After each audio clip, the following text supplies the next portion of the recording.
Hello everyone, good morning. তারপর বলো কেমন আছো তোমরা?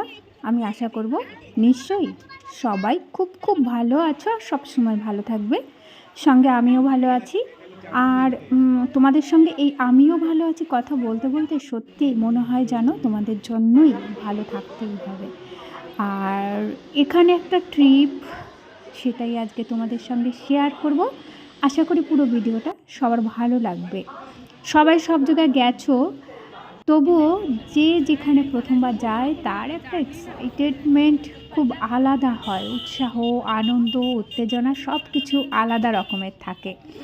জায়গাগুলো বহু পুরনো হলেও যার কাছে প্রথমবার সেটা কিন্তু একদম প্রথমবারই, তাই আনন্দও সে প্রথমবারের মতোই।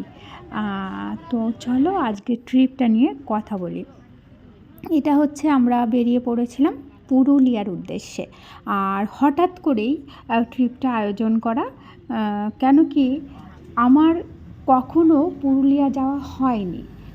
আর যে সময়টা মানুষ পুরুলিয়াতে যায় বেশি পর্যটক আনাগোনা হয় সেটা কিন্তু এই মার্চের দিকেই। আর যেহেতু স্কুলের এক্সাম থাকে আমার ছেলের, তো আমার কখনোই যাওয়া হয়নি, এই প্রথমবার।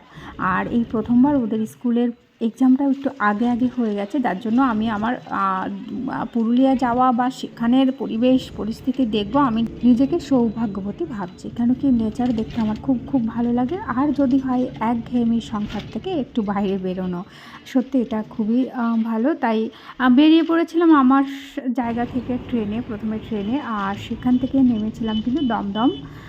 দমদম থেকে আমাদের টার্গেট ছিল এখান থেকে মেট্রো ধরে স্প্লানেট, তারপরে সেখান থেকে কিন্তু হাওড়া।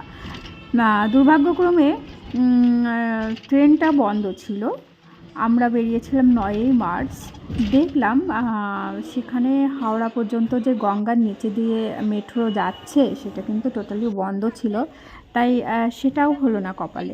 তো যাই হোক, সেই ওখান থেকে বাসে চেপে তারপরে আমরা হাওড়া স্টেশনে এসে পৌঁছালাম। আর আমাদের ট্রেন ছিল হাওড়া থেকে পুরুলিয়া পর্যন্ত, চক্রধরপুর না, পুরুলিয়া না, ও তারও ওদিকে যাচ্ছে, তো চক্রধরপুর। আর আমরা নেমেছিলাম হাওড়া টু আদ্রা। আসলে আদ্রাতে গিয়ে দেখলাম ট্রেনটাকে দুভাগ হয়ে কিছুটা 4টার দিকে চলে গেল, আর কিছুটা কোথায় গেছে জানি না।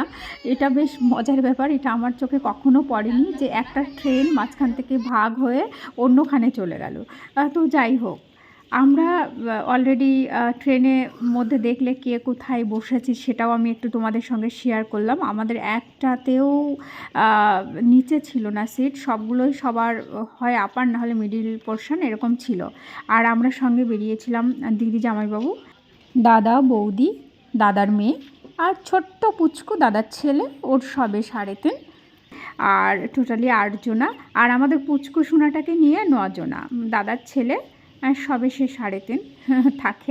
আর মাথা পিছু আর আমি ধরলাম না। তো যাই হোক, কিন্তু গুনাতে ভুল করলে হবে না, তাই জন্য আবার 9 জন। আর আমাদের আদ্রা স্টেশন থেকে যে গাড়িটা এসেছিল সবই আগে থেকে বুক করা ছিল, কোন হোটেল বুক করা ছিল লাস্টে একদম দেখিয়ে দেবো, তোমরা চাইলে আসতে পারো। খুব আস্তে করে আমি ওখান থেকে ভিডিওটা নিয়েছি, সব ফোন নাম্বার সমেত। ওখানে কেউ নাম্বার নিতে পারো, অসুবিধা হবে না।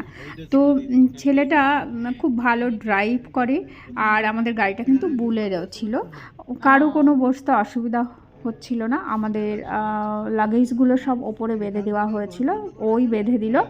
তো ভোরবেলা সবার প্রথমে এই যে গড় পঞ্চকোটের রাজবাড়ি সেটা একটু দেখিয়ে নিল, কেন কি এরপরে একে দেখা যাবে না, তাই জন্য একটু ঘুরিয়ে এটার আউটসাইডটা দেখিয়ে দিল। আর এটা পুজোর সময় দুর্গাপুজো করা হয় এই রাজবাড়িতে, এই প্রথাটা রয়েছে।